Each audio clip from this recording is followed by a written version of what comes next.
Hello dear students, कैसे हैं आप सब।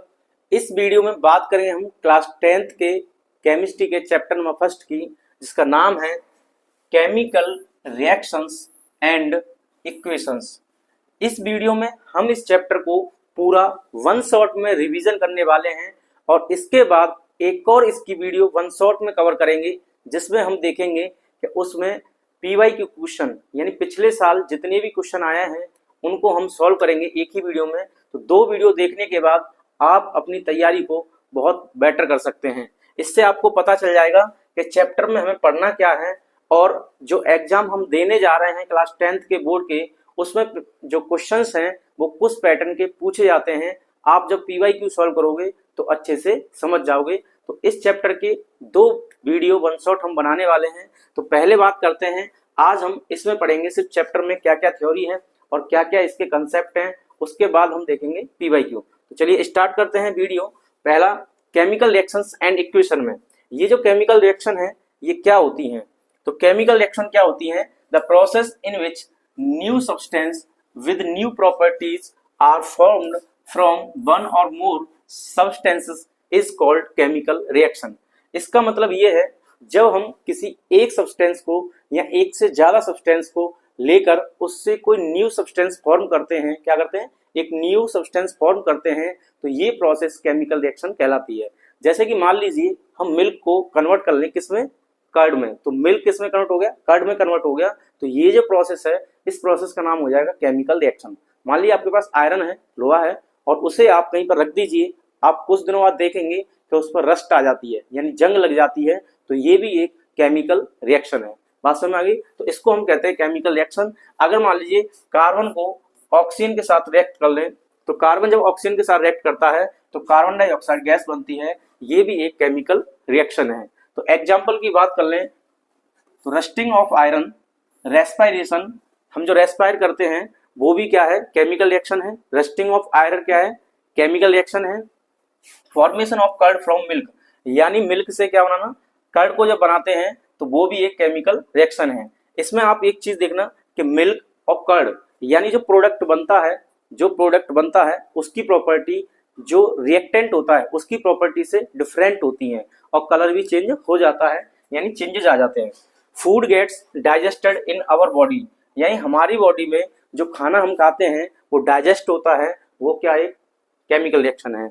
Burning of magnesium ribbon etc, यानी बहुत सारे इसके एग्जाम्पल हैं जिसमें से मैंने आपको यहाँ पर कुछ लिख के दिखाए हैं। और एक चीज आगा, ये सारे की सारी चीजें एनसीईआरटी बेस्ड है। एनसीईआरटी की लाइन बाई लाइन पढ़कर ये आपके लिए पीडीएफ तैयार की है, जिसे आप देखकर खुद से एनसीईआरटी भी पढ़ सकते हो। नेक्स्ट देखिए, condition for the chemical reactions, यानी केमिकल रिएक्शन के लिए क्या क्या कंडीशंस होती हैं। तो केमिकल रिएक्शन के लिए ये कुछ 5 कंडीशन होती हैं। जैसा पहला, चेंज इन स्टेट, यानी कोई भी केमिकल रिएक्शन होगी तो उसकी स्टेट में चेंज आ जाएगा। स्टेट का मतलब है कोई चीज सॉलिड है तो लिक्विड बन सकती है, लिक्विड है तो सॉलिड बन सकती है, गैस बन सकती है। इन स्टेट में चेंज आ जाता है, इन सॉलिड, लिक्विड, गैस, ये जो फिजिकल स्टेट होती हैं इनमें चेंज हो जाए तो हम कहेंगे ये केमिकल रिएक्शन है। या उसके कलर में चेंज हो जाए, या इवोल्यूशन ऑफ गैस हो कि कहीं पर भी कोई रिएक्शन होने के बाद वहां से गैस निकल रही है तो वो भी किस में आएगी, केमिकल रिएक्शन में आएगी। टेम्परेचर की बात कर लें कि टेम्परेचर चेंज हो जाए, पहले टेम्परेचर कम था फिर ज्यादा हो जाए, या पहले ज्यादा था फिर कम हो जाए, तो ये भी किस में आएगा, केमिकल रिएक्शन में आएगा। नेक्स्ट है फॉर्मेशन ऑफ प्रेसिपिटेट। तो फॉर्मेशन ऑफ प्रेसिपिटेट क्या होता है? प्रेसिपिटेट एक ऐसा प्रोडक्ट होता है, किसी भी केमिकल रिएक्शन में एक ऐसा प्रोडक्ट होता है जो इनसॉल्युबल होता है सॉलिड में। क्या होता है? इनसॉल्युबल होता है और सॉलिड होता है। इनसॉल्युबल कहाँ होगा? वाटर में, और सॉलिड फॉर्म में होगा। ये बात आप ध्यान रखना। प्रेसिपिटेट क्या होता है? इनसॉल्युबल होता है और कैसा होता है? सॉलिड होता है, तो उसे हम कहते हैं प्रेसिपिटेट। ठीक है ना? तो ये 5 कंडीशन कहीं पर भी आपको मिले किसी भी रिएक्शन में तो हम उसे केमिकल रिएक्शन कहेंगे। क्या कहेंगे उसे? Chemical reaction. क्या क्या है? स्टेट में चेंज हो जाना, कलर में चेंज होना, गैस में चेंज होना यानी गैस रिलीज हो, टेम्परेचर में चेंज हो जाना, और एक और है प्रेसिपिटेट बन जाना। तो ये 5 कंडीशन अगर हम देखें तो ये किसके लिए है? केमिकल रिएक्शन के लिए। एग्जाम्पल में देखिए, HCl NH3, ये क्या है? यहाँ पर देखिए NH3 ammonia, HCl hydrochloric acid. अब ये क्या है? जब दोनों रिएक्ट करते हैं तो NH4Cl बनता है और NH4Cl जो बनता है क्रिस्टल फॉर्म में बनता है, यानी ये सॉलिड हो जाता है। क्या हो जाता है? ये सॉलिड। तो देखिए यहाँ पर क्या है, गैस गैस, तो गैस गैस कन्वर्ट किस में हो गए? सॉलिड में कन्वर्ट हो गए, यानी स्टेट इसका चेंज हो गया। नेक्स्ट बात करें तो चेंज इन कलर, कलर कैसे चेंज होता है? कॉपर सल्फेट, कॉपर सल्फेट का जो सॉल्यूशन है वो ब्लू कलर का होता है। कैसा होता है वो? ब्लू कलर का होता है। जब आयरन के साथ इसे रिएक्ट कराते हैं तो आयरन इसे डिस्प्लेस कर देता है कॉपर को, यानी रिएक्टिविटी सीरीज आप जानते होंगे कि Fe क्या है, Cu को रिप्लेस कर देगा, और रिप्लेस करने के बाद यहाँ पर फेरस सल्फेट बन जाएगा। कॉपर सल्फेट का जो सॉल्यूशन था वो फेरस सल्फेट में कन्वर्ट हो जाएगा और Cu यहाँ से अलग हो जाएगा। तो कॉपर सल्फेट का जो कलर था वो ब्लू था और फेरस सल्फेट का जो कलर है यहाँ पर ग्रीन हो जाएगा। तो हम कह सकते हैं कलर में चेंज आ गया। किसमें चेंज आ गया? कलर में चेंज आ गया। तो कलर में चेंज होना भी केमिकल रिएक्शन की एक कंडीशन होती है। इवोल्यूशन ऑफ गैस की बात कर लें तो देखिए जिंक को जब हम H2SO4 यानी सल्फ्यूरिक एसिड, H2SO4 क्या? सल्फ्यूरिक एसिड, या किंग्स ऑफ केमिकल्स भी नाम है इसका। कोई आपसे पूछे या ये आपको MCQ में पूछा जाता है कि किंग्स ऑफ केमिकल्स किसे कहते हैं, तो आप कह सकते हैं H2SO4 यानी सल्फ्यूरिक एसिड। तो जिंक को जब सल्फ्यूरिक एसिड, यानी जिंक क्या एक मेटल है, सल्फ्यूरिक एसिड है। जब भी किसी मेटल को, ध्यान सुनना, जब भी किसी मेटल को हम रिएक्ट कराते हैं किसके साथ, तो मेटल को अगर रिएक्ट कराएं किसके साथ? एसिड के साथ। तो जब भी हम किसी एसिड के साथ अगर हम रिएक्ट कराते हैं मेटल को तो इसमें साल्ट फॉर्म होता है, प्लस आप देख सकते हैं यहाँ पे H2 गैस रिलीज होती है। कौन सी होती है? H2 gas. ये याद रखना, ये chapter 2 acid base and salt जो है उसमें आपको सीखने के लिए ज्यादा मिलेगा। अभी आप इसमें इतना ध्यान रखिए कि जब भी हम किसी मेटल को किसके साथ रिएक्ट करा दें, एसिड के साथ करा दें, तो कौन सी गैस रिलीज होती है? हाइड्रोजन गैस रिलीज होती है। तो यहाँ पे हाइड्रोजन गैस रिलीज हुई तो हम कह सकते हैं इवोल्यूशन ऑफ गैस। तो कौन सी गैस है यहाँ पे? हाइड्रोजन गैस है। कुछ रिएक्शन ऐसी होती है जिसमें कार्बन डाइऑक्साइड भी गैस बनती है। तो जो भी गैस निकले वो कौन सी रिएक्शन में आएंगी? केमिकल रिएक्शन में आएंगी। नेक्स्ट है चेंज इन टेम्परेचर। तो चेंज इन टेम्परेचर, अब देखिए CaO को किसके साथ मिलाते हैं? वाटर के साथ मिलाते हैं। तो CaOH का होल ट्वाइस कैल्शियम हाइड्रोक्साइड बन जाता है। कैल्शियम ऑक्साइड को जब हम वाटर के साथ रिएक्ट कराते हैं तो ये क्या होता है? क्विक लाइम बोलते हैं इसे। क्या ये? Quick lime. और ये क्या बन जाता है? फिर सिलेक लाइम बन जाता है। क्विक लाइम से क्या बनता है? सिलेक लाइम बनता है। तो हम जब क्विक लाइम को वाटर में मिलाते हैं तो सिलेक लाइम बन जाता है और साथ में निकलती है हीट। क्या निकलती है? हीट। तो ये हीट निकलती है तो इसको हम कहेंगे चेंज इन टेम्परेचर, यानी पहले इसका टेम्परेचर कम था और इसमें पहले टेम्परेचर ज्यादा था और इसमें से क्या निकल गई? हीट निकल गई। तो हीट निकल गई तो चेंज हो गया टेम्परेचर में। किसमें चेंज हो गया? टेम्परेचर में चेंज हो गया। तो ये भी एक कंडीशन है केमिकल रिएक्शन की। और यहीं पर आपको एक बात बता दूं कि किसी भी रिएक्शन में अगर हीट की रिक्वायर्ड होती है, किसी भी रिएक्शन में अगर हीट की रिक्वायर्ड होती है तो उन रिएक्शंस को हम एंडोथर्मिक रिएक्शंस कहते हैं। और किसी भी रिएक्शन में जो हीट रिलीज होती है यानी बाहर निकलती है, जैसे आप यहाँ देख सकते हैं CaO प्लस H2O, जब इन दोनों को मिलाया तो यहाँ से हीट रिलीज हो रही है यानी बाहर निकल रही है। जब हीट बाहर निकलती है तो इसको एक्सोथर्मिक रिएक्शन कहते हैं। ये हम लास्ट में देखेंगे अलग से। फॉर्मेशन ऑफ प्रेसिपिटेट, तो देखिए Ki मतलब पोटेशियम आयोडाइड प्लस PbNO3 का होल ट्वाइस। तो ये क्या होता है? लेड नाइट्रेट होता है। पोटेशियम आयोडाइड को लेड नाइट्रेट से रिएक्ट कराते हैं तो KNO3 यानी क्या हुआ? पोटेशियम नाइट्रेट बनेगा प्लस PbI2। तो PbI2 लेड आयोडाइड बनेगा। और लेड आयोडाइड जो होता है ये सॉलिड होता है।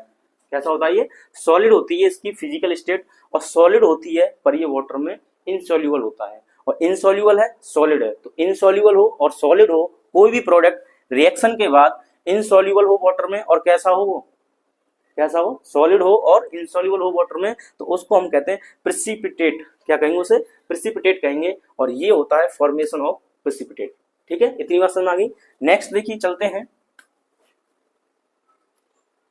Chemical equations. तो केमिकल इक्वेशंस क्या है? जो केमिकल रिएक्शंस जो होती हैं उनको लिखने का तरीका, जैसे आप यहाँ देखिए हमने लिखा HClG NH3G NH4Cl S। तो ये फिजिकल स्टेट लिखी हुई है, ये रिएक्शंस लिखी हुई है, तो इसे हम कहेंगे सिंबॉलिक रिएक्शंस। क्या कहेंगे? सिंबल्स में कन्वर्ट कर देना केमिकल रिएक्शंस को किस में कन्वर्ट कर देना? सिंबल्स में कन्वर्ट कर देना। उसी को हम केमिकल इक्वेशंस बोलते हैं। तो एक chemical equation is the symbolic representation. क्या है? सिंबॉलिक रिप्रेजेंटेशन है of A chemical reaction in the form of symbols and formula with mention of physical state, यानी फिजिकल स्टेट के साथ क्या करना है? हमें उसका मेंशन करना है और ये बन जाएगा आपका केमिकल इक्वेशन। केमिकल रिएक्शंस को ही केमिकल इक्वेशन कहते हैं जब उसमें फॉर्मूले के रूप में लिख दो और किस में लिख दो, उसकी फिजिकल स्टेट के साथ लिख दो। तो नेक्स्ट बात आती है कैटेगरी ऑफ केमिकल इक्वेशंस। तो दो टाइप की केमिकल इक्वेशन होती हैं, एक होती है वैलेंस और एक होती है अनवैलेंस, या अनवैलेंस का दूसरा नाम है स्केलेटन। क्या नाम है? स्केलेटन। दो टाइप की केमिकल रिएक्शन होती है, एक होती है अनवैलेंस और एक होती है वैलेंस। तो देखिए यहाँ पर वैलेंस क्यों करते हैं हम, किसी भी इक्वेशन को बैलेंस क्यों करते हैं?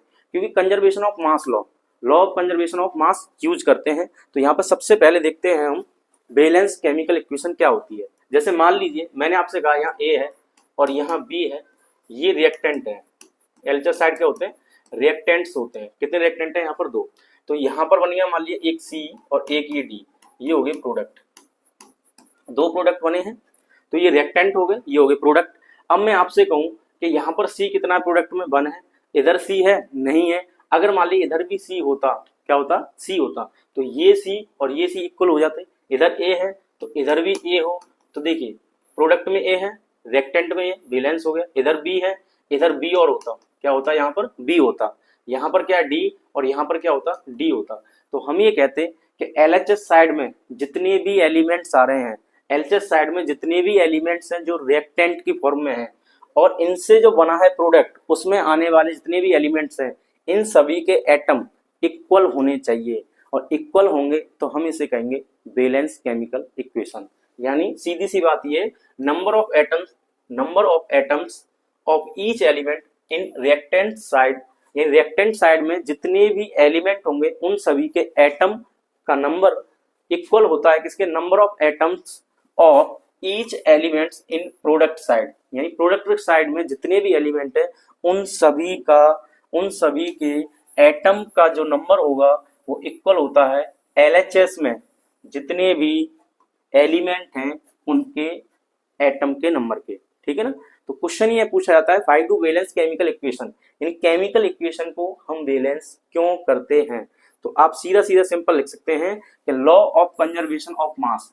लॉ ऑफ कंजर्वेशन मास ये कहता है कि it state that mass can neither be created nor be destroyed in a chemical reaction. यानी किसी भी केमिकल रिएक्शन में जो मास होता है जितना पहले था बाद में ही उतना होता है। जैसे law of conservation of energy होता है, law of conservation of charge होता है। ये जो लॉ है ये बताते हैं कि इनिशियल कंडीशन में जितनी ये थे, चाहे वो मास हो, एनर्जी हो, चार्ज हो, वो फाइनल में भी उतना ही होना चाहिए। यानी ना तो ये डिस्ट्रॉय होते हैं और ना ये क्रिएट होते हैं।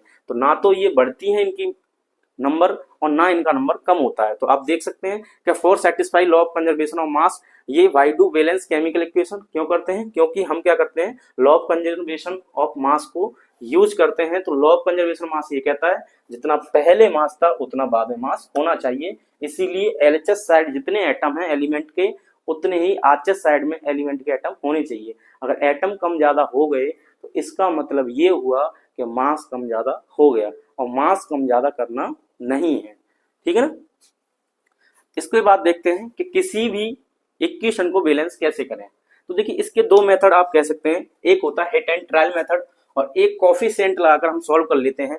तो ये देखिए अगर हमें इसे बैलेंस करना है तो Fe प्लस H2 ये रेक्टेंट साइड है, मतलब LHS है, ये RHS है यानी प्रोडक्ट साइड है। अब आप इसे बड़े सिंपल से कर सकते हैं, आप ऐसे काउंट करके कर सकते हैं। यहाँ पे Fe कितना है? 3 है। यहाँ पर Fe कितना है? 1 है। तो यहाँ पे 3 से मल्टीप्लाई कर दीजिए। तो देखिए यहाँ पे कितना हुआ Fe? 3। यहाँ पे Fe कितने हो गए? 3। यहाँ पे H कितने? 2। यहाँ पे H कितने? 2। बैलेंस है। यहाँ पे O कितने? 4। यहाँ पे O कितना? सिंगल। तो यहाँ पर आप 4 से मल्टीप्लाई कर दीजिए। अब देखिए O कितने हो गए आपके पास? O कितने हो गए? 4। O कितने? 4। बैलेंस। Fe कितने? 3। बैलेंस। Fe 3 balance. अब यहाँ पर 4 का मल्टीप्लाई करने पर H कितने हो गए? 4 2 जा 8। तो H कितने यहाँ पर? 8 है। लेकिन यहाँ पर H कितने अभी? 2 है। H कितने? 2। अगर मैं यहाँ 4 से मल्टीप्लाई कर दूं तो 4 2 जा 8। तो यहाँ पर क्या लिख देंगे? 4 लिख देंगे। अब ये बैलेंस हो जाएगा, चेक कर सकते हैं। 3 Fe, Fe 3, O4 4O, 4 2 जा 8, 8 हाइड्रोजन है। और यहाँ पर 4 2 जा 8, यहाँ पर भी 8 हाइड्रोजन है। तो इसे हम बैलेंस केमिकल इक्वेशन बोल सकते हैं। ये था हिट एंड ट्रायल मेथड। क्या था ये? Hit and trial method. आप चाहो तो इसे कोफिशिएंट मेथड से भी कर सकते हो, जैसा कि यहाँ पर लिख लीजिए आप A, यहाँ लिख लीजिए B, यहाँ लिख दीजिए C और यहाँ लिख दीजिए D। अब देखिए हम बात कर रहे हैं Fe की। किसकी बात कर रहे हैं, Fe की। तो यहाँ Fe कितना है 1, तो 1 का मल्टीप्लाई A में करेंगे तो A, इधर Fe देखिए कितना है यहाँ पे 3 है, और 3 का मल्टीप्लाई C में करेंगे तो A इक्वल टू आ जाएगा 3C। इतनी बात क्लियर है। अब देखिए यहाँ बात करते हैं H की, तो H कितने यहाँ पर 2, और 2 का B में मल्टीप्लाई करेंगे तो 2B हो जाएगा, यहाँ मैं H लिख रहा हूँ, 2B हो गया। अब 2B हो गया तो उधर देखिए यहाँ पर H कितने 2, और 2 का मल्टीप्लाई D में करेंगे तो यहाँ पर आ जाएगा 2D, 2 से 2 कैंसिल हो जाएगा, जितना B होगा उतना D हो जाएगा। क्या इतनी बात समझ आई। तीसरा देखिए यहाँ पर देखिए O है और यहाँ पर B है, O 1 है तो B का मल्टीप्लाई करेंगे 1 में तो B हो जाएगा, यहाँ पर लिख देता हूँ O। अब देखिए यहाँ पर O कितना है, यहाँ पर 4 है तो 4 का मल्टीप्लाई C में करेंगे तो यहाँ पे आ जाएगा 4C। ठीक है, इस तरीके से आप कोफिशिएंट को इक्वेशन की फॉर्म में लिख लोगे, और ये मैथ यूज होता है, थोड़ा बहुत मैथ आपको आता हुआ इतना, इससे आसान हो जाएगा। कोई भी कितनी भी खतरनाक केमिकल रिएक्शन आपको दी हो तो बैलेंस करना आसान रहेगा। अब देखिए इसमें करना क्या है, इसमें किसी भी कोफिशिएंट को आप 1 मान लीजिए, तो 1 मान लेते हैं। मान लीजिए यहाँ पर मैंने यहाँ पर C को 1 बोल दिया, तो C को 1 बोलेंगे तो A की वैल्यू कितनी आ जाएगी, 3 आ जाएगी। कितनी आ जाएगी, 3। तो A की 3 C की 1, जब A की 3 आई है C की 1 आई है तो यहाँ पर देखिए V equal to 4 multiply C की जगह पर क्या लिख देंगे आप, 1 लिख देंगे तो B की वैल्यू क्या आ जाएगी, यहाँ पर 4 आ जाएगी। इतनी बात क्लियर है। तो A की वैल्यू आ गई पास, B की आ गई, C की आ गई, और यहाँ B को उठा के यहाँ लिख दीजिए तो D इक्वल टू V है तो ये आ जाएगा आपका 4। ठीक है ना, इस तरीके से हम यहाँ लिख लेंगे, और इनको लिखने के बाद आप जो है यहाँ पर A B C और D की जगह पर इनकी वैल्यू लिख दीजिए। तो देखिए A की वैल्यू कितनी है, A यहाँ था 3, B की वैल्यू कितनी है 4, तो B यहाँ था, C यहाँ था तो C की वैल्यू 1 है, 1 लिखने की जरूरत नहीं है, और D की वैल्यू क्या 4 है तो D यहाँ पर था। अब फिर से बैलेंस किए, हाइड्रोजन कितने हो गए यहाँ पे 8, यहाँ पे हाइड्रोजन कितने हो गए 8, O कितने यहाँ पर 4, O कितने यहाँ पर 4, Fe कितने 3, तो Fe कितने 3। इस तरीके से दोनों हिट एंड ट्रायल मेथड और ये वाला कोफिशिएंट मेथड कह सकते हैं इसे, दोनों को यूज कर किसी को भी जो आपको अच्छा लगता हो उससे किसी भी इक्वेशन को बैलेंस कर सकते हैं। ठीक है ना, ये कुछ balance the following chemical equations, ये कुछ इक्वेशंस हैं, इनको आप खुद से ट्राई कीजिए और बैलेंस कर देखिए। और एक बात समझिए कि ये पेपर में हर बार आपको यहाँ से क्वेश्चन पूछा जाता है, तो आप बैलेंस करना अच्छे से सीख लें ताकि इस बार जब एग्जाम दो तो आप उन्हें अच्छे से सॉल्व कर पाएं। नेक्स्ट बात करते हैं टाइप्स ऑफ केमिकल रिएक्शन। ये जो टाइप्स ऑफ केमिकल रिएक्शन है इसको आप देख लें ढंग से, क्योंकि इस पूरे चैप्टर की सोल कह सकते हैं, यानी पूरे चैप्टर में हमें जो पढ़ना है वो यही है। इन सभी रिएक्शंस को पढ़ना ही आप समझिए पूरा चैप्टर कवर करना है।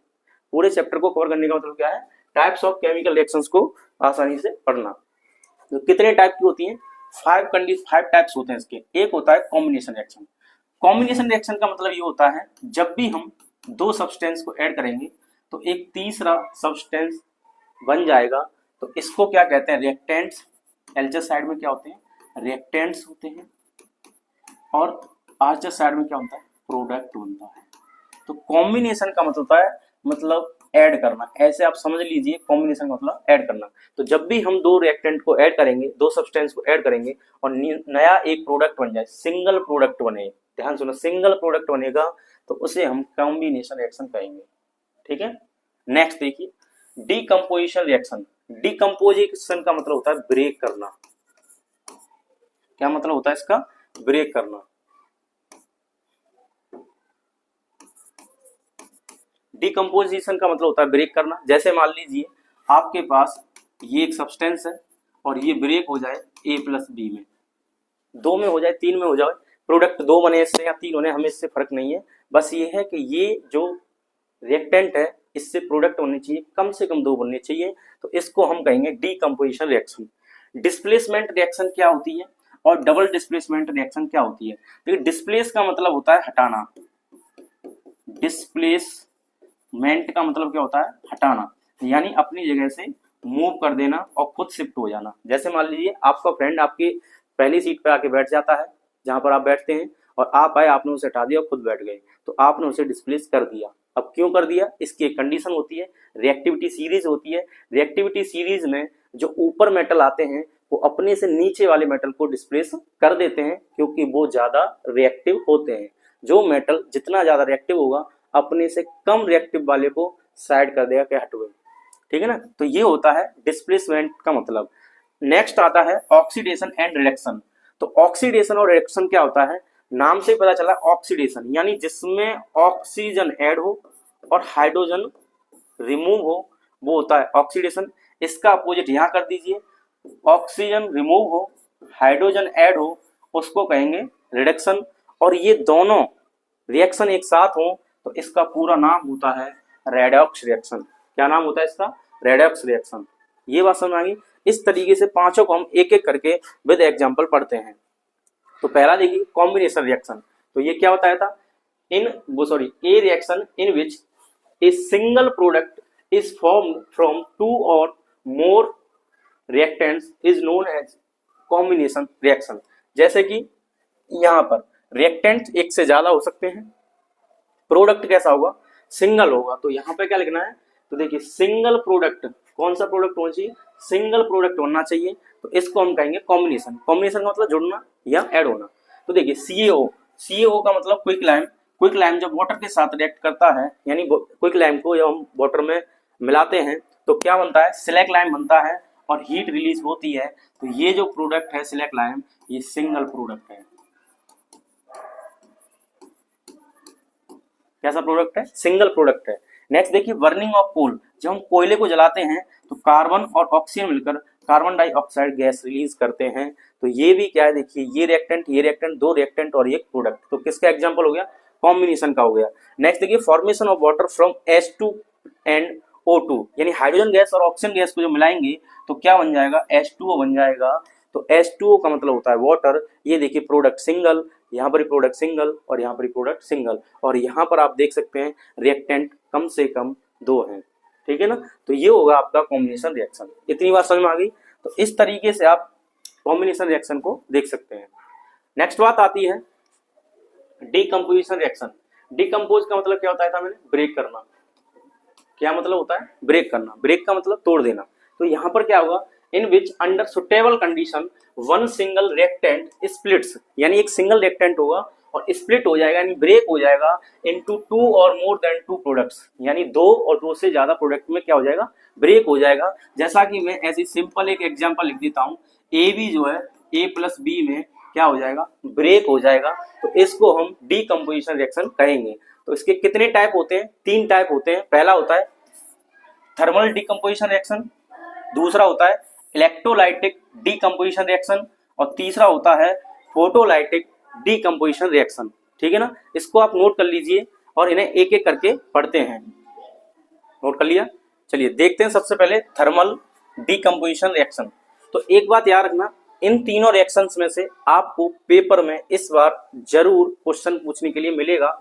हो सकता है यही आपके लिए 3 मार्क्स का आ जाए। कितने मार्क्स का आ जाए, 3 मार्क्स का क्वेश्चन आ जाए। तो नेक्स्ट बात करते हैं हम, थर्मल डीकंपोजिशन रिएक्शन क्या होती है। तो थर्मल का मतलब देखिए, थर्मल वर्ड कहीं पर भी पूरी साइंस में आ जाए तो इसका मतलब होता है हीट। थर्मल का मतलब क्या होता है, हीट। तो देखिए हीट की जब जरूरत हो, हीट की क्या हो, जरूरत। और डिकम्पोज करने का मतलब टूटना, यानी ब्रेक करना या स्प्लिट करना। तो हीट की हेल्प से जब हम किसी भी सब्सटेंस को ब्रेक करेंगे इन एनोदर 2 और मोर देन 2 सब्सटेंस में, या कहें तो 2 और मोर देन 2 प्रोडक्ट्स में, तो उसे हम कहेंगे थर्मल डीकंपोजिशन रिएक्शन। क्या बात समझ आई। थर्मल का मतलब हीट, डिकम्पोज का मतलब स्प्लिट करना यानी ब्रेक करना। तो थर्मल मतलब हीट और इसका मतलब क्या हो गया, स्प्लिट करना। तो हीट की हेल्प से जब भी हम किसी भी रिएक्टेंट को प्रोडक्ट में क्या करेंगे, स्प्लिट करेंगे, तो उसको हम कहेंगे थर्मल डीकंपोजिशन रिएक्शन। तो when decomposition reaction is carried out by heating. तो यहाँ पर देखिए फेरस सल्फेट का सॉल्यूशन लिया गया है FeSO4, ये सॉलिड फॉर्म में होता है। इसको दे दी हीट, क्या दे दी, इसको हीट दे दी। तो ये फेरिक ऑक्साइड बन गया, Fe2O3 बन जाता है फेरिक ऑक्साइड, और बनता है sulphur dioxide and sulphur trioxide, ठीक है ना। तो सल्फर डाइऑक्साइड और ये फेरिक ऑक्साइड और साथ में बनता है सल्फर ट्राइऑक्साइड। इस तरीके से ये जो रिएक्टेंट था कैसा था, ये सिंगल रिएक्टेंट है। ये रिएक्टेंट कैसा, सिंगल है। और यहाँ पे प्रोडक्ट देखिए, मैंने बताया आपको 2 या 2 से ज्यादा हो जाएंगे, 2 और मोर देन 2। नेक्स्ट देखिए कैल्शियम कार्बोनेट। तो CaCO3, कैल्शियम कार्बोनेट को हम लाइमस्टोन भी बोलते हैं। तो लाइमस्टोन को जब हीट देते हैं तो ये किस में ब्रेक हो जाता है, क्विक लाइम में और कार्बन डाइऑक्साइड गैस में। तो CaO यानी क्विक लाइम और कार्बन डाइऑक्साइड ये गैस है CO2, तो ये ब्रेक हो गया। तो ये कौन सा हो गया, थर्मल डीकम्पोजिशन रिएक्शन, यानी हीट की वजह से लाइमस्टोन किस में ब्रेक होता है, किस में स्प्लिट होता है, क्विक लाइम और कार्बन डाइऑक्साइड गैस में। नेक्स्ट देखिए लेड नाइट्रेट। लेड नाइट्रेट को जब हीट देते हैं तो लेड ऑक्साइड PbO और नाइट्रोजन डाइऑक्साइड और ऑक्सीजन में ब्रेक हो जाता है, यानी स्प्लिट हो जाता है। ये तीनों एग्जाम्पल अच्छे से आप पढ़ लीजिए, पूरा का पूरा NCERT से ही लिया गया है। नेक्स्ट देखिए इलेक्ट्रोलाइटिक। देखो इलेक्ट्रोलाइटिक का मतलब होता है इलेक्ट्रिसिटी। इलेक्ट्रोलाइटिक का मतलब क्या होता है, इलेक्ट्रिसिटी।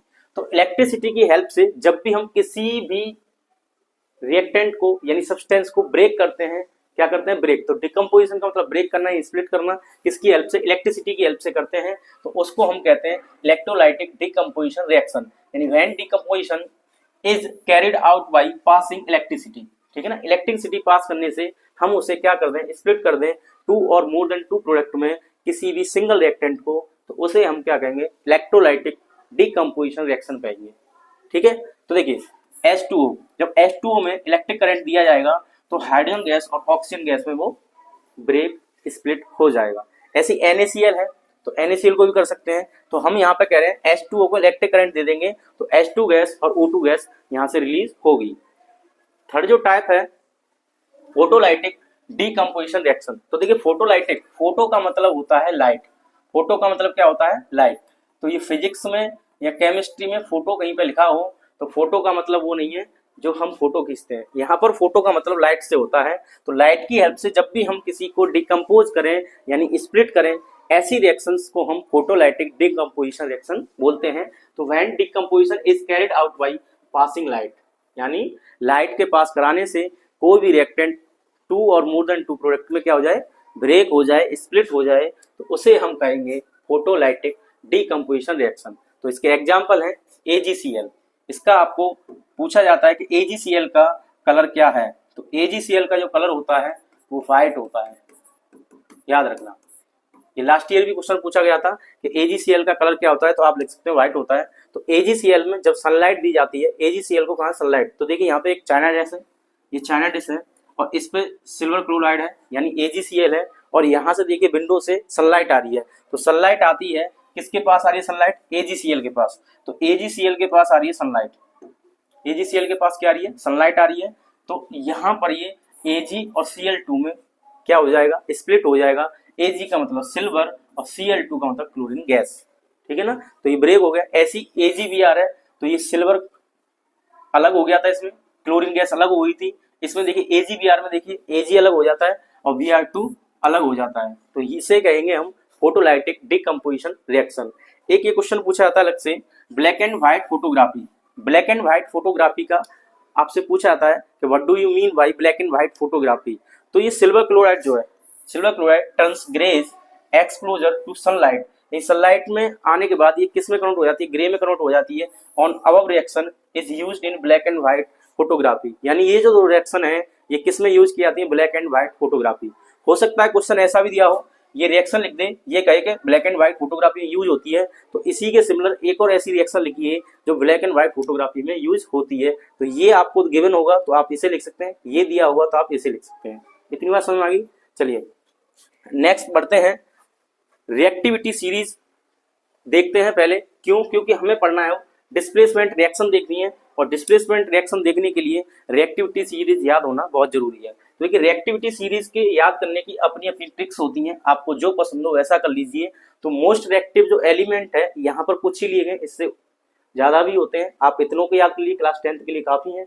तो KNaCAMgAlZNFePvH, तो इस H को हमने यहाँ लिख दिया है, CuHgAgAu और Pt। ये सब क्या है, ऊपर वाले जो एलिमेंट है। देखिए हाइड्रोजन के ये ऊपर वाले हैं, यहाँ से यहाँ तक ये हाइड्रोजन से ऊपर है, तो हाइड्रोजन से ये ऊपर है, इसका मतलब ये हाइड्रोजन से मोर रिएक्टिव है। कहीं पर भी हाइड्रोजन आ जाएगा और ये मेटल कहीं आ गए तो हाइड्रोजन को क्या कर देंगे, डिस्प्लेस कर देंगे। और ये हाइड्रोजन के नीचे है, ये Cu से लेकर Pt तक हाइड्रोजन से नीचे है, तो हाइड्रोजन अगर कहीं आ गया और ये आ गए तो हाइड्रोजन को ये रिप्लेस नहीं कर पाएंगे, डिस्प्लेस नहीं कर पाएंगे। तो याद करने के अलग अलग ट्रिक होते हैं, जिसमें से जो ट्रिक है एक ये भी है, केदारनाथ का माली आलू जरा फीका पकाता है।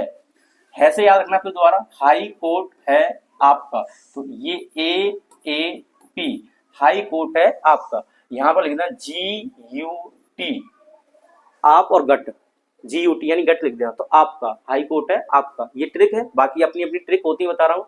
मोस्ट रिएक्टिव मेटल्स होते हैं जो ऊपर आते हैं, इनके नीचे जो आएंगे वो कैसे हो जाएंगे, लीस्ट रिएक्टिव होते जाएंगे, मतलब कम से कम रिएक्ट हो जाएंगे। ऊपर वाला मेटल अपने नीचे वाले को डिस्प्लेस कर देगा।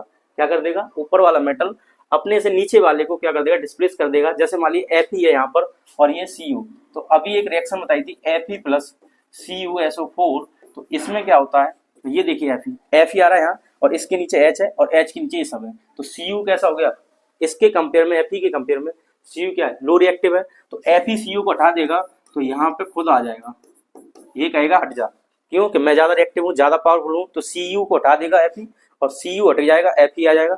Fe जैसे ही आ जाएगा तो Cu बेचारा अलग हो जाएगा, तो ये कॉपर सल्फेट जो सॉल्यूशन था FeSO4 यानी फेरस सल्फेट में कन्वर्ट हो जाएगा। इतनी बात समझ आई। तो देखते हैं डिस्प्लेसमेंट रिएक्शन क्या होती है। The chemical reaction in which an element displace another element from its solution, यानी इसका मतलब हुआ कि एक एलिमेंट दूसरे एलिमेंट को डिस्प्लेस कर देता है उसके सॉल्यूशन से। और कब डिस्प्लेस करता है, जब रिएक्टिविटी सीरीज में वो ऊपर आ रहा हो, जैसे FeCuSO4, तो कॉपर सल्फेट यहाँ पर, और ये क्या है Fe, तो कॉपर सल्फेट का क्या है, सॉल्यूशन है, तो Fe क्या करेगा, Cu को हटा देगा, क्योंकि Fe ऊपर आ रहा है, Cu क्या आ रहा है नीचे, तो ये मोस्ट रिएक्टिव है यानी मोर रिएक्टिव है, ये लेस रिएक्टिव है, तो मोर रिएक्टिव लेस रिएक्टिव को हटा देगा और ये हट जाएगा तो अलग हो जाएगा और ये FeSO4 बन जाएगा, यानी आयरन सल्फेट या फेरस सल्फेट भी कह सकते हैं।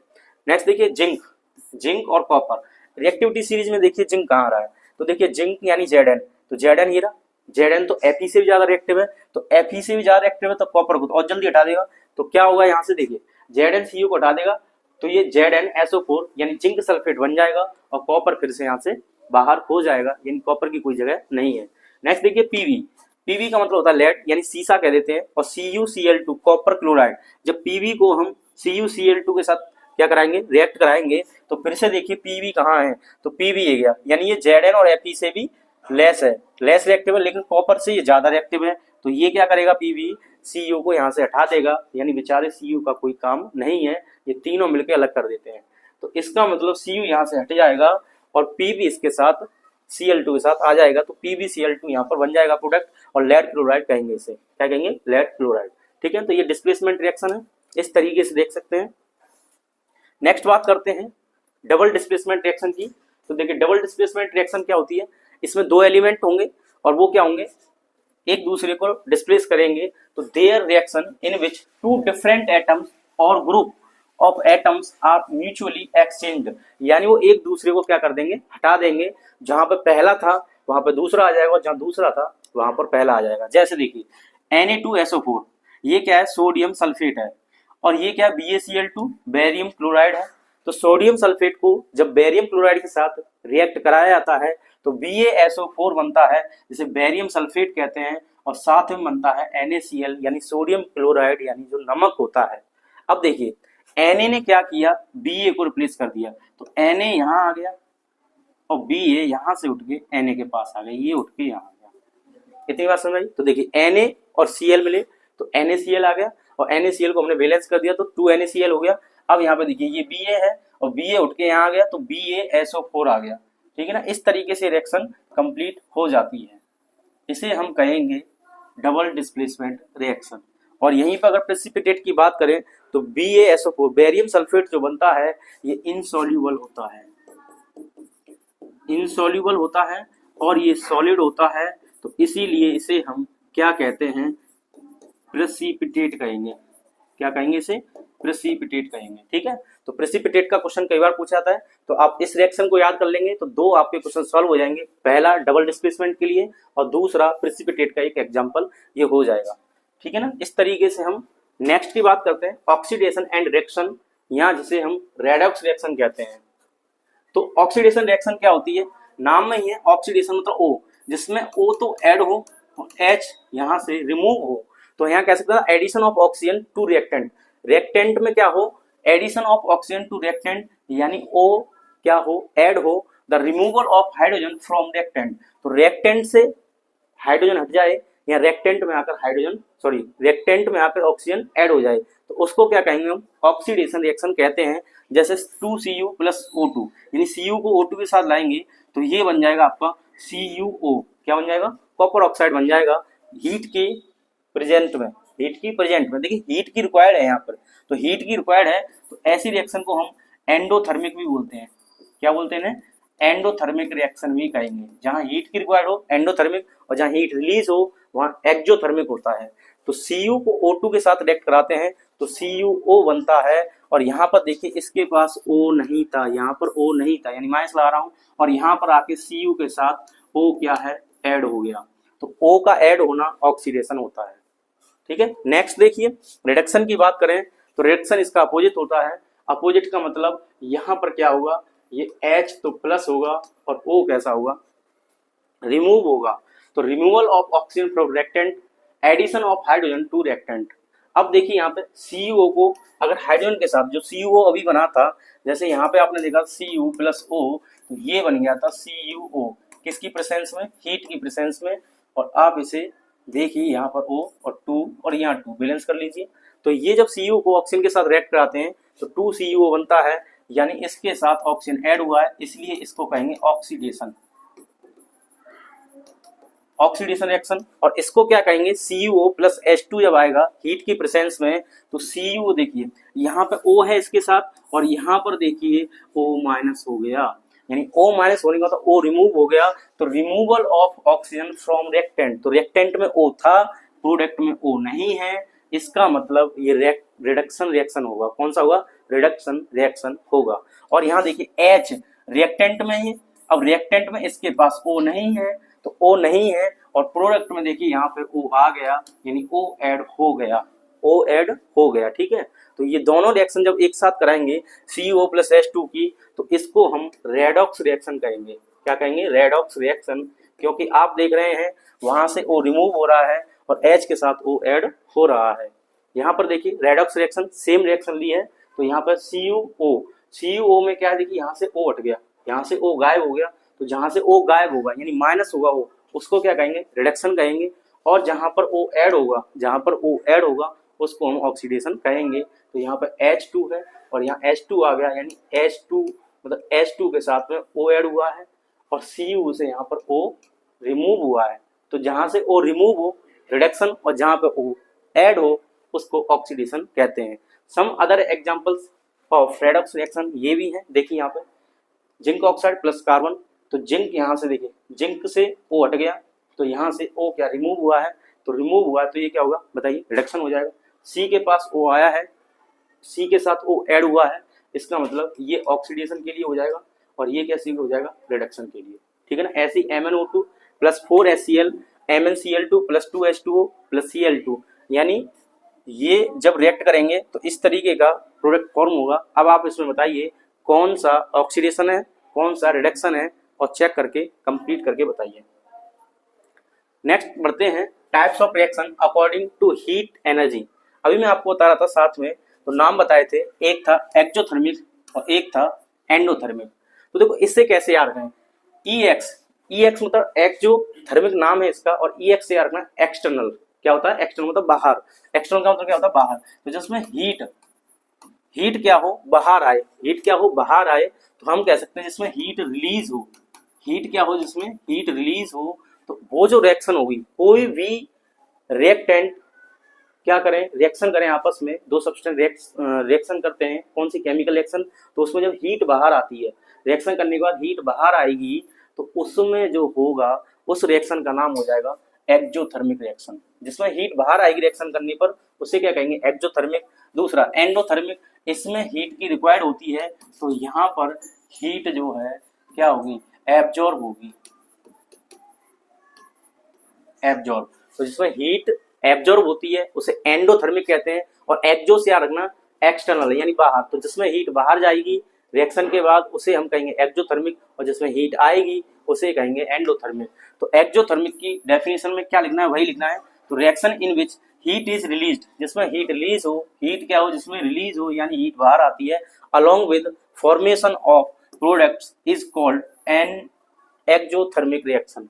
इसके कुछ एग्जाम्पल हैं, तो एग्जाम्पल देखते हैं हम यहाँ पर, जैसे बर्निंग ऑफ नेचुरल गैस, तो CH4 प्लस 2O2 को CO2 प्लस 2H2O। तो देखिए यहाँ पर बर्निंग ऑफ नेचुरल गैस, और हमने क्या होता है हीट निकलेगी, यहाँ पर क्या होगी हीट। तो जब भी हम नेचुरल गैस को जलाते हैं तो उसमें हीट बनती है। किसी को जलाइए आप नेचुरल गैस को, जैसे आप CNG है, LPG है, हमारे घर पर सिलेंडर यूज होते हैं उसमें LPG आते हैं, उसे जलाते हैं तो वहां पे क्या होता है हीट ही तो बनती है। तो जहां पे हीट बाहर निकले वो क्या हो जाएगा एक्जोथर्मिक, एक्जोथर्मिक रिएक्शन। ठीक है। रेस्पिरेशन इज आल्सो एक्जोथर्मिक, ये रेस्पिरेशन जो होती है वो भी एक्जोथर्मिक होती है। Decomposition of vegetable matter into compost, तो ये भी जब होते हैं इनका कंपोस्ट होता है वेजिटेबल मैटर का, तो वो भी क्या होती है, कौन सी रिएक्शन होती है, एक्जोथर्मिक होती है।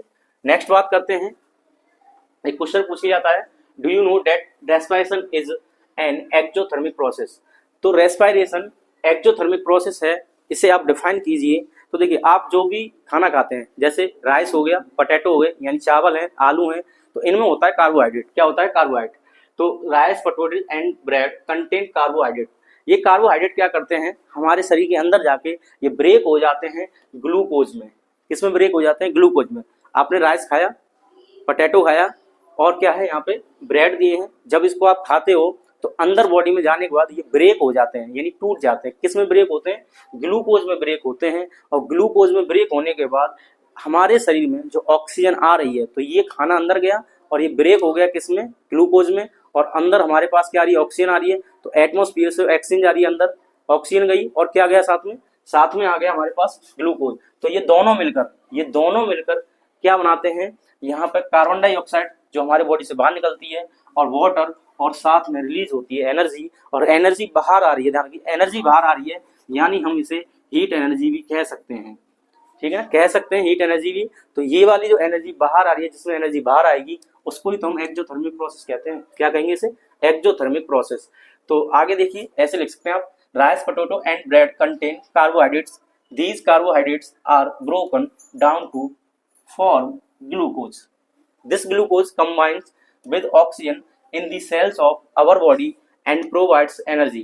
This special name of this reaction is respiration. इसे क्या कहते हैं, रेस्पिरेशन कहते हैं। तो देखिए ग्लूकोज का फॉर्मूला है C6H12O6, ठीक है ना, ये ग्लूकोज का फॉर्मूला है, प्लस 6O2, ये रिएक्ट करेगा ऑक्सीजन के साथ, अंदर ये ब्रेक हो गया था ग्लूकोज में, ऑक्सीजन के साथ रिएक्ट किया तो CO2 बनेगा, कार्बन डाइऑक्साइड जो हम बाहर निकालते हैं, और H2O यानी वाटर, और साथ में हीट रिलीज होती है, इसीलिए इसका नाम होता है एक्जोथर्मिक। ठीक है, इतनी बात समझ में आ गई। अब देखिए एंडोथर्मिक क्या होता है। तो एंडोथर्मिक की बात कर लें, एंडोथर्मिक में क्या होता है, हीट की रिक्वायर्ड होती है, मतलब बाहर नहीं निकलती, इसमें जरूरत होती है पहले से कि हीट चाहिए। तो देखिए the reaction which required energy, जिसमें एनर्जी की रिक्वायर्ड हो, यानी एनर्जी एब्जॉर्ब कर ले in the form of heat, light or electricity are called endothermic reaction. किसी भी फॉर्म में आए पर हीट आए तो हीट की रिक्वायर्ड होती है जिस रिएक्शन में, उसको हम कहते हैं एंडोथर्मिक रिएक्शन। तो एग्जांपल देखिए, फोटोसिंथेसिस जो होता है, यानी प्लांट्स अपना फूड जो बनाते हैं वो फोटोसिंथेसिस प्रोसेस के थ्रू बनाते हैं, और ये जो एग्जांपल है एंडोथर्मिक रिएक्शन का है। कार्बन डाइऑक्साइड और यहाँ पर देखिए H2O दोनों मिलकर सनलाइट और क्लोरोफिल की प्रेजेंस में, देखिए सनलाइट यहाँ पर हीट आ रही है, हीट आ रही है किस फॉर्म में आ रही है, सनलाइट की फॉर्म में आ रही है, सनलाइट की फॉर्म में आ रही है,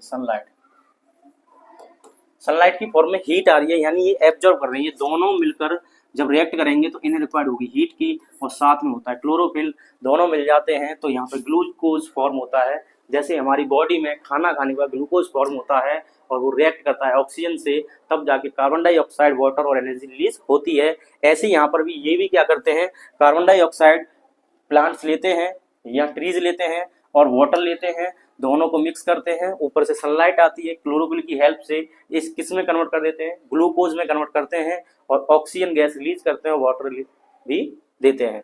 तो ये एग्जांपल है एंडोथर्मिक का। किसका है ये, एंडोथर्मिक का। इस तरीके से हम एक्जोथर्मिक और एंडोथर्मिक को समझ सकते हैं। अब चलते हैं इस चैप्टर के अंतिम कुछ इंपोर्टेंट एक दो टॉपिक और हैं जिन्हें आपको इन रिएक्शंस के अलावा भी पढ़ना है। देखिए यहाँ पर है पहला करोजन। क्या है, करोजन। अब करोजन क्या होता है, जैसे समझिए आपके पास आयरन है और आयरन को लाके आपने कहीं पर रख दिया, रखने के बाद आपने देखा 15 डेज 13 डेज या कई महीनों बाद उस पर क्या रस्ट आ जाती है, क्या आती है, रस्ट। तो रस्ट का आना ये करोजन होता है। क्या हो जाता है, करोजन। बहुत सारी मेटल होती है, आपने देखा सिल्वर, तो सिल्वर का मतलब ये है जैसे चांदी, या आपने देखा होगा जो पायल जो होती है मम्मी पहनती है और भी कोई लेडीज पहने, तो उसे देखना कुछ दिनों बाद वो ब्लैक हो जाती है। तो क्यों हो जाती है ब्लैक? क्योंकि उसे करोजन कहते हैं, और करोजन का मतलब होता है when a metal is attacked by substance around it such as moisture, acid, etc.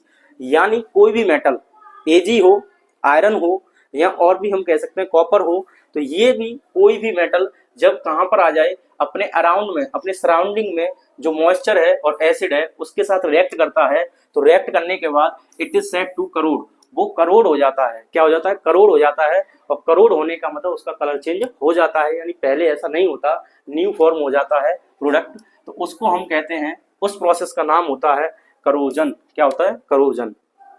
ठीक है, तो इसके एग्जाम्पल है rusting of iron, reddish brown colour हो जाता है आयरन जब रिएक्ट करता है एटमॉस्फेयर में मॉइस्चर और एसिड से, तो उसका जो कलर है कैसा हो जाता है? रेडिश ब्राउन हो जाता है। आपने देखा हुआ थोड़ा लाल टाइप का हो जाता है।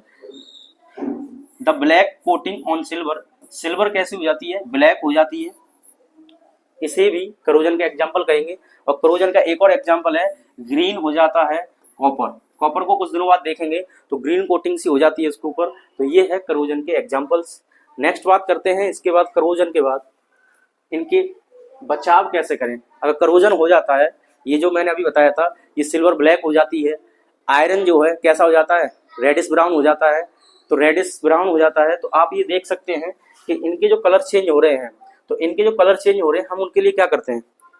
क्या करते हैं? पेंटिंग करते हैं। पेंटिंग क्यों करते हैं? ताकि ये एटमॉस्फेयर में जो प्रेजेंट है मॉइस्चर, एसिड, उससे रिएक्ट ना कर पाए, तो पेंटिंग कर देते हैं। पेंटिंग एक अच्छा ऑप्शन है करोजन से सेव करने का, यानी प्रिवेंशन करने का। तो पेंटिंग कर देते हैं, ग्रीस और ऑयल भी लगा देते हैं, यानी उसे चिकना भी कर देते हैं, गैल्वेनाइजेशन कर देते हैं। अलग से पूछे जाता है गैल्वेनाइजेशन क्या होता है, तो ये प्रोसेस होती है the process of depositing a thin layer of zinc. इसमें क्या करते हैं? एक जिंक का लेप कर देते हैं, और जिंक का लेप कर देते हैं तो करोजन से उसे प्रिवेंट किया जाता है।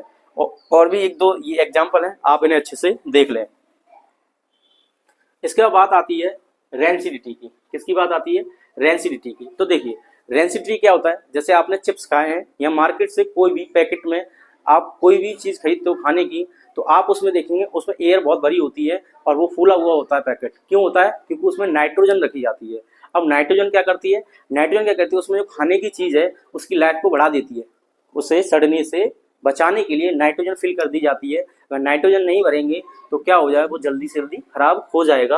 अब देखिए, तो रेंसिडिटी का मतलब होता है जो भी फैट्स हैं, ऑयल्स हैं, when fats and oils are oxidised, वो ऑक्सीडाइज हो जाते हैं, यानी ऑक्सीजन के साथ रिएक्ट कर लेते हैं, they become rancid and their smell and taste change. तो देखिए जब तक नाइट्रोजन नहीं भरेंगे, खाने की पैकेट को ऐसे ही बेच देंगे, तो वो क्या होगा? ऑक्सीडाइज हो जाएगी, ऑक्सीडाइज हो जाएंगी, तो उनका स्मेल और टेस्ट क्या है? खराब हो जाता है। आपने देखा होगा कोई भी चीज जब बेकार हो जाती है, थोड़ा सा भी चखे देंगे तो वो कैसा लगता है? उसका टेस्ट नहीं आता, यानी टेस्ट बेकार हो जाता है, और उसमें जो स्मेल आती है वो भी बहुत बेकार आती है। इसीलिए इस प्रोसेस को कहते हैं हम रेंसिडिटी। क्या नाम है इसका? रेंसिडिटी। यानी फैट्स और ऑयल जो है ऑक्सीडाइज हो जाते हैं, तो उनकी स्मेल और टेस्ट जो है चेंज हो जाता है। तो टेस्ट और स्मेल चेंज होना ही रेंसिडिटी प्रोसेस होता है। मेथड्स टू प्रिवेंट रेंसिडिटी, इसके लिए क्या क्या करते हैं? तो एडिंग एंटीऑक्सीडेंट्स टू फूड, यानी एंटीऑक्सीडेंट्स लगाए जाते हैं, एंटीऑक्सीडेंट्स उसमें मिक्स किए जाते हैं ताकि वो रेंसिड ना हो। Storing food in air tight containers, air tight containers में उन्हें भरा जाता है। रेफ्रिजरेटिंग फूड, यानी फ्रिज में खाना रख देते हैं। आपने वो खाना बनाने का गर्मियों में जल्दी फ्रिज में रख देते हैं, अगर आप काफी देर तक बाहर रखेंगे तो वो क्या, खाना बेकार हो जाएगा, उसमें स्मेल आने लग जाती है और आप देखेंगे उसका टेस्ट बहुत बुरा हो जाता है, इसलिए उसे रेफ्रिजरेटर में रखते हैं। ये क्या है? रेंसिडिटी से प्रिवेंट करता है। Replacing air by nitrogen, air को हटा के नाइट्रोजन रख देते हैं। नाइट्रोजन को देखा है आपने, chips manufacturers fill the packet with nitrogen gas, यानी जितनी भी चिप्स की कंपनियां हैं, और भी कंपनियां होते हैं, टेढ़े मेढ़े भी आते हैं, तो ये सारी चीजें क्या करती हैं कंपनियां, उसमें नाइट्रोजन को रख देती हैं ताकि वो रेंसिड ना हो, यानी उसका स्मेल और टेस्ट चेंज ना हो। पर एक बात ध्यान रखना, उस पर एक्सपायरी डेट मेंशन करते हैं, उसे जरूर देख लें, क्योंकि वो उसी टाइम तक नाइट्रोजन गैस उसे सेव कर पाती है।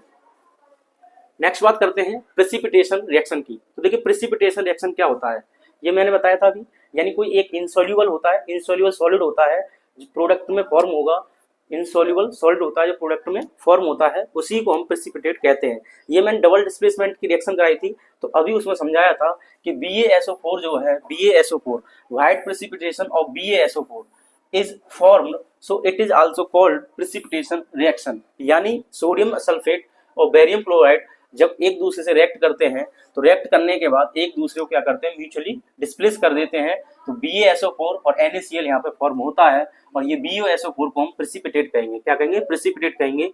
तो any reaction in which N insoluble solid यानी इनसॉल्युबल हो और क्या हो, सॉलिड हो, उसको हम क्या कहेंगे, प्रेसिपिटेट कहेंगे। इस form is called a precipitation reaction. इतनी बात समझ में आई? तो यहाँ पर इस रिएक्शन में ये BaSO4 जो है, यही क्या है, प्रेसिपिटेट है। क्या ये प्रेसिपिटेट है? ठीक है ना, ये बात आपको समझ में आ गई।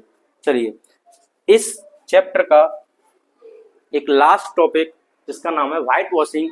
और व्हाइट वॉशिंग ज्यादा कुछ नहीं है, जो आपने रिएक्शन अब तक पढ़ी है उन्हीं में से 2 रिएक्शन याद करनी है, व्हाइट वॉशिंग का एग्जांपल हो जाएगा।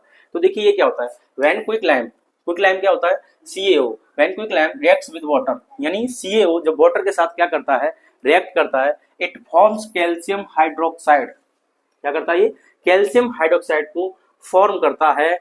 तो कैल्शियम हाइड्रोक्साइड का मतलब होता है स्लैक लाइम। तो देखिए जैसे इसे CaO को वाटर में डालेंगे, किसमें डालेंगे, वाटर में डालेंगे, तो इसके साथ स्लैक लाइम बनता है प्रोडक्ट में और निकलती है हीट। अब देखिए हीट रिलीज हो रही है, तो ये एक्सोथर्मिक रिएक्शन भी होगी। कौन सी होगी? Exothermic reaction.